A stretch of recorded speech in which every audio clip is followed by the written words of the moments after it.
Assalamualaikum warahmatullahi wabarakatuh.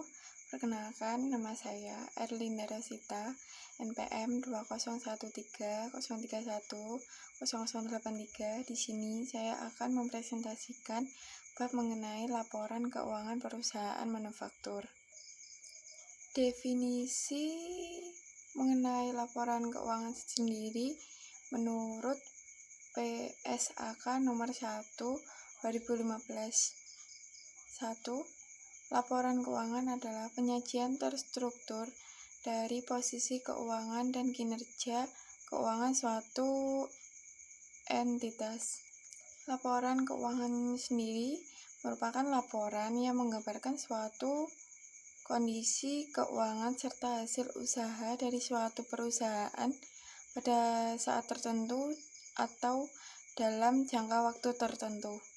Menurut standar akuntansi keuangan yang berlaku di Indonesia, laporan keuangan terdiri dari 5 jenis, diantaranya laporan laba rugi, perubahan modal, neraca, arus kas, dan catatan atas pelaporan keuangan.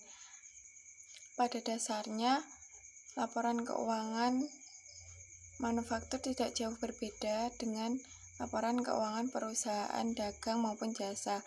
Yang membedakan hanya terdapat tambahan laporan hasil harga pokok produksi. Untuk selanjutnya, terdapat ciri-ciri dari laporan keuangan perusahaan manufaktur itu sendiri. Yang pertama adalah adanya laporan harga pokok produksi. Yang kedua, laporan ini menggambarkan jumlah biaya produksi dari awal barang sampai hingga barang jadi, sehingga semua mencangkup biaya dari awal bahan baku itu datang sampai barang itu siap dijual. Biaya tersebut meliputi bahan baku, biaya tenaga kerja langsung, biaya overhead pabrik, biaya penolong, dan lain-lain. Nah, laporan harga pokok produksi itu sendiri berisi jumlah bahan baku yang terpakai, total biaya produksi, termasuk biaya overhead dan lain-lain. Yang kedua adalah laporan laba rugi. Laporan ini berisi revenues atau pendapatan, expense atau biaya. Yang ketiga profit, keuntungan atau loss atau kerugian. Yang pertama, revenues yang merupakan pendapatan perusahaan dari penjualan produk yang dibuat. Revenues bukan keuntungan murni, karena mencari keuntungan masih harus dihitung dengan biaya yang diperlukan untuk menghasilkan barang ataupun jasa dari perusahaan tersebut. Yang kedua, expense atau biaya. Selanjutnya adalah expense yang merupakan semua biaya yang dibutuhkan perusahaan dalam memperoleh pendapatan. Yang ketiga adalah profit atau keuntungan. Kemudian keuntungan yang merupakan sebuah pendapatan dari hasil penjualan melebihi dari biaya yang dikeluarkan. Revenue lebih besar daripada expense. Selanjutnya, laporan keuangan memiliki beberapa manfaat.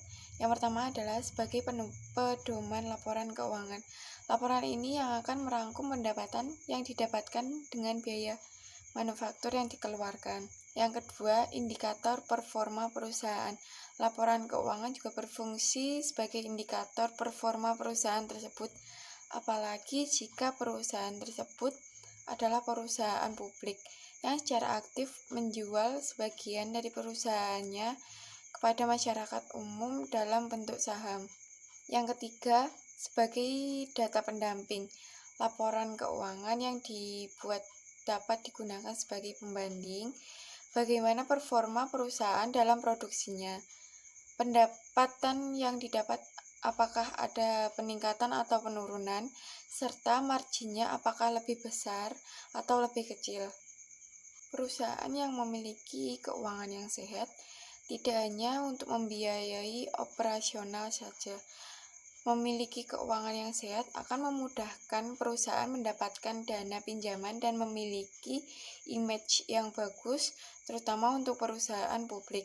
Untuk selanjutnya akan dilanjutkan oleh Widya.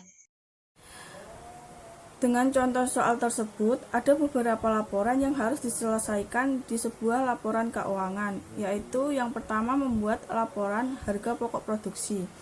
Dalam laporan harga pokok produksi tersebut terdapat persediaan, meliputi persediaan dalam proses awal pembelian bahan baku, persediaan bahan baku awal, pembelian bahan baku, ongkos angkut, retur pembelian, persediaan bahan baku akhir, kemudian biaya upah buruh langsung, biaya pabrikasi, upah tidak langsung, biaya perbaikan dan pemeliharaan pabrik, biaya penyusutan bangunan, biaya penyusutan mesin, biaya listrik dan air pabrik, biaya overhead pabrik, biaya asuransi bagian produksi, persediaan barang dalam proses akhir, dan ketemulah harga pokok produksi tersebut.